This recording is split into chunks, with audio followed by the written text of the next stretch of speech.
Hi, so I wasn't planning to do another video, but I, I like to read my. Oh, start all again. Rewind. Hi, so I wasn't supposed to. I wasn't meant to be doing another video tonight.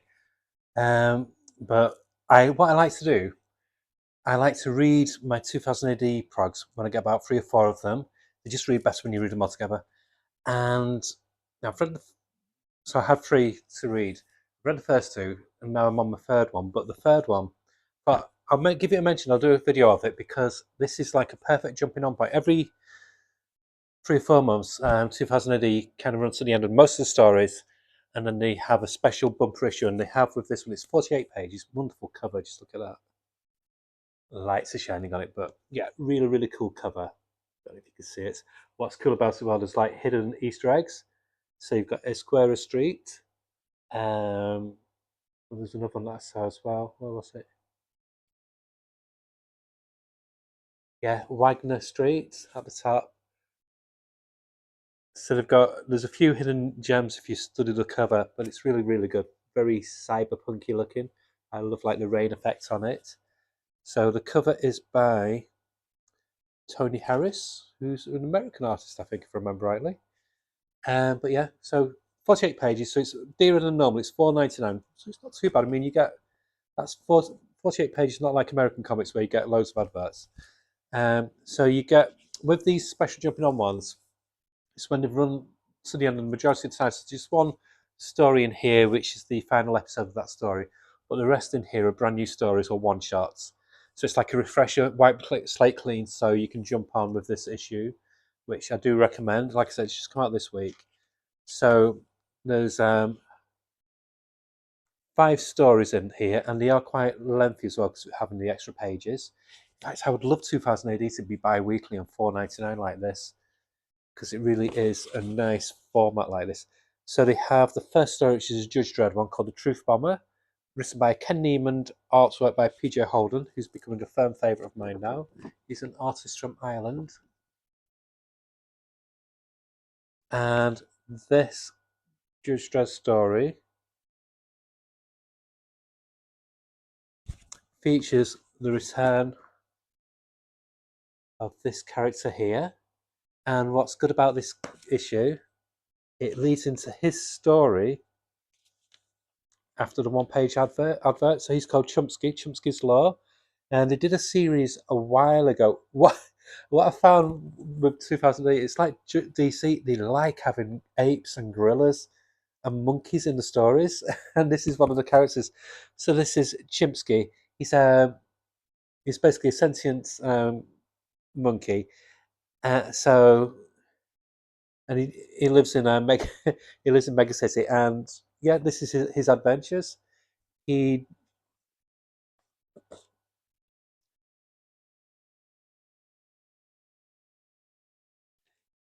he had a series about a year or two ago, but I like how it segues from the main Judge Dredd story into this one. Again, by the same team, Ken Nyman and PJ Holden, so it's a seamless transition. I love it when they do this with 2000 AD, where they have a story bleeding into another one.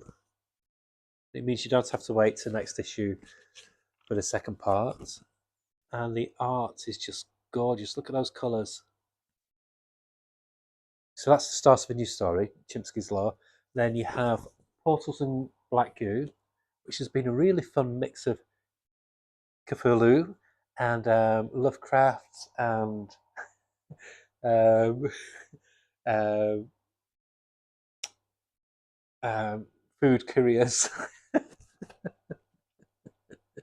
But they had a really cool reintroduction of a classic IPC character called Custer Doom. And this is the final episode. It's been a blast. It shouldn't be as good as it is because it's just weird and stupid, but it works perfectly.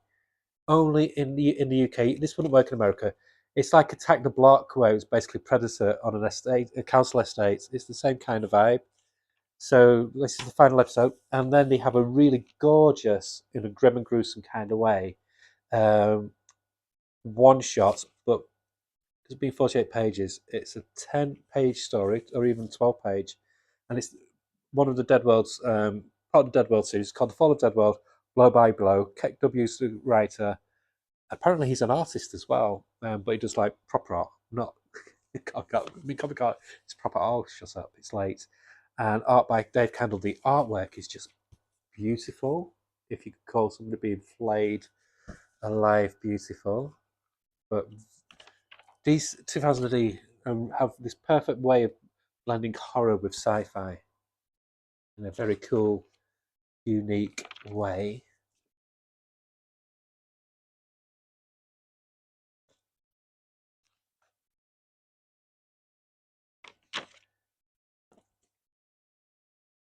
And there's really nice. I love the panel layout here, where it's all these just really creative designs on these 2 pages. And the colours, very very nice.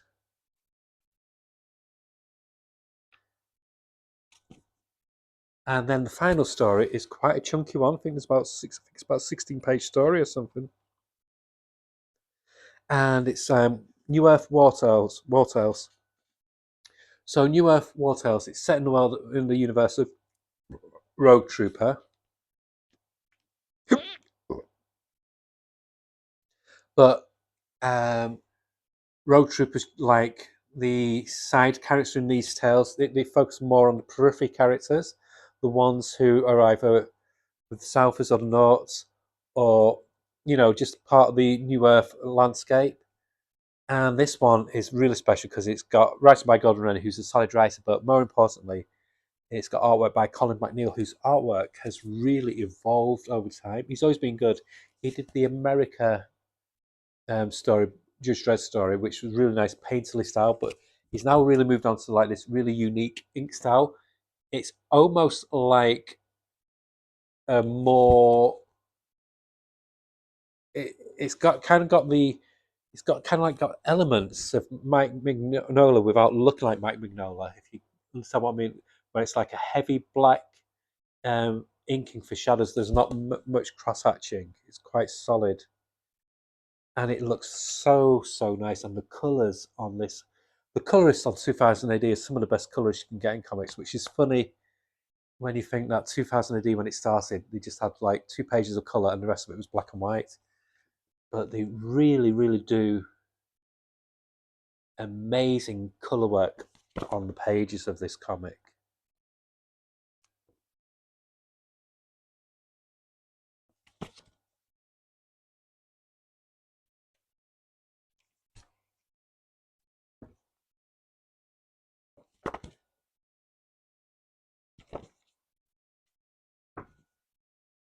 And showing next week's cover, which has a wonderful Cliff Robinson cover art. He's become such a good artist. Look at the detail on that of Chimsky. That's just amazing.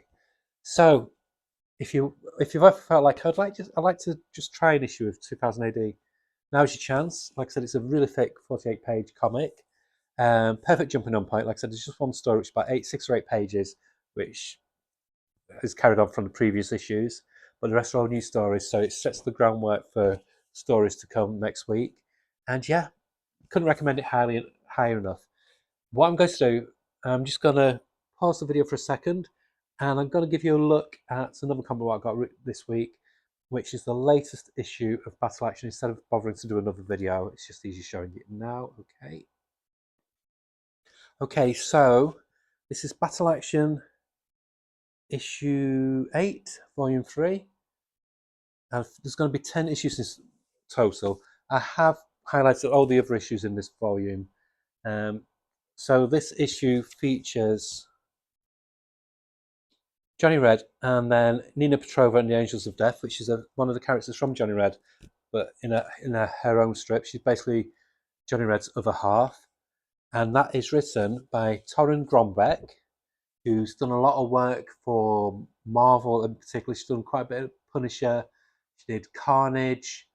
She did Thor, because she's from Norway. She was kind of like a perfect choice for that. And what else did she do recently?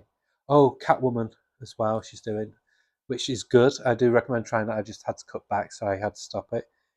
So I've shown Johnny Red before. So That's by Garth Ennis and Keith Burns. It's just really good, solid war story.